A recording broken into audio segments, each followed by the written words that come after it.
Welcome to Spotlight. I'm your host, Josh Chapman, and I'm here with Carmela Burns. And today's show is sponsored by the St. Clair County Department of Veterans Affairs.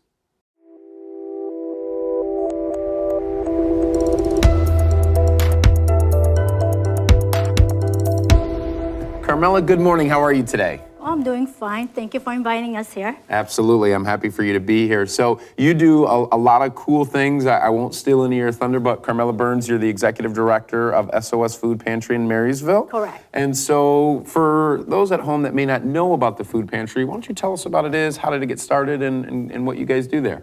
Well, we started about, 13 and a half years ago.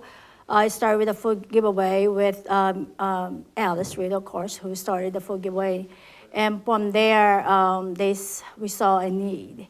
So we all decided, which is all the local churches in Marysville, decided that we need a home food pantry.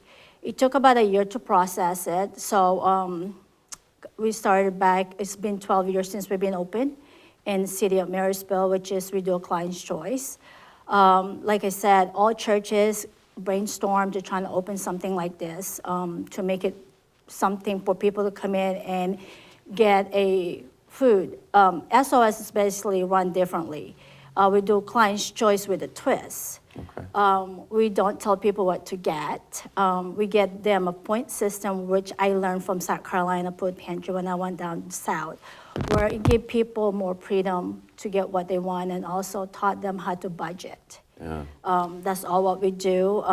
We basically right now, we averaging over 1,000 clients, and majority of them are seniors who is like, they're hurting. So we're doing twice a month for the seniors. So with the SOS, anybody's welcome to use the food pantry. We do have a borderline, but at this moment, everyone is welcome to come and use the food pantry in Marysville. Okay. We are not very well funded. We are funded by people individually, businesses, churches. That's how we basically, and everyone in SOS Food Pantry are 100% volunteer, including me. Most of us put in 80 hours a week because there's a great need. We enjoy helping, and majority of our volunteers are seniors because they want to be out there giving back to the community.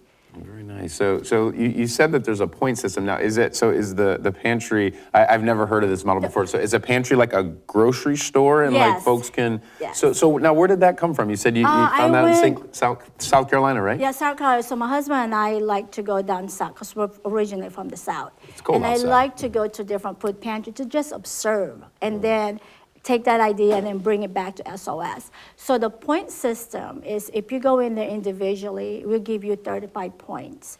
And you use the point as money value. Like you go to Meijer or any grocery store and kind of eliminate the entitlement and food waste. Mm-hmm. So they get the freedom to go around I call it the store now. I no longer call it food pantry.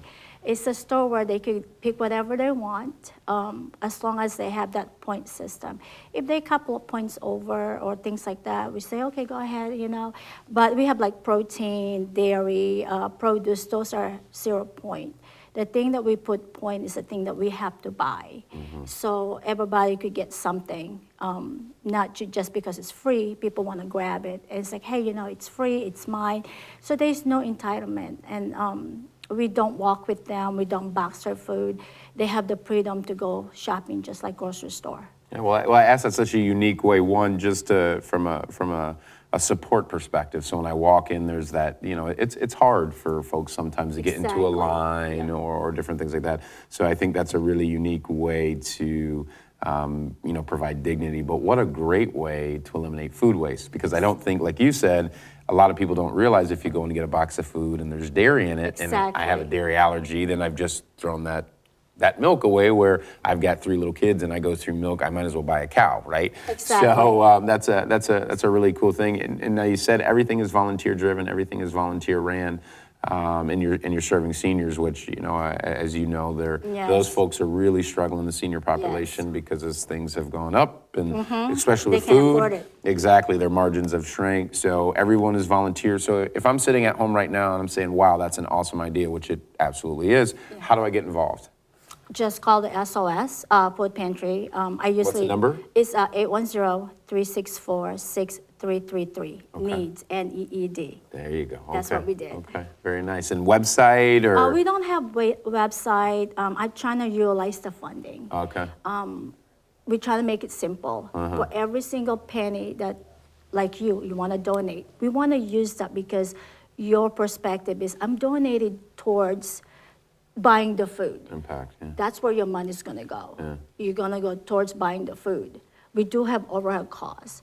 If they wanna volunteer, just call the pantry or go to the Facebook, which is SOS Food Pantry. Okay. Yeah, that's what they could go to. We don't have website, anything like that, because that takes the fun away from the people. Well, I'd rather utilize that. Well, I commend the work that you do. It's amazing. It's 364-NEED on a touch-tone phone, Yeah. or SOS Food Pantry on Facebook. Yeah. You do a phenomenal job. I'm definitely going to look into it a little bit Thank more. you. So yes, and thank you for joining us. Thank you.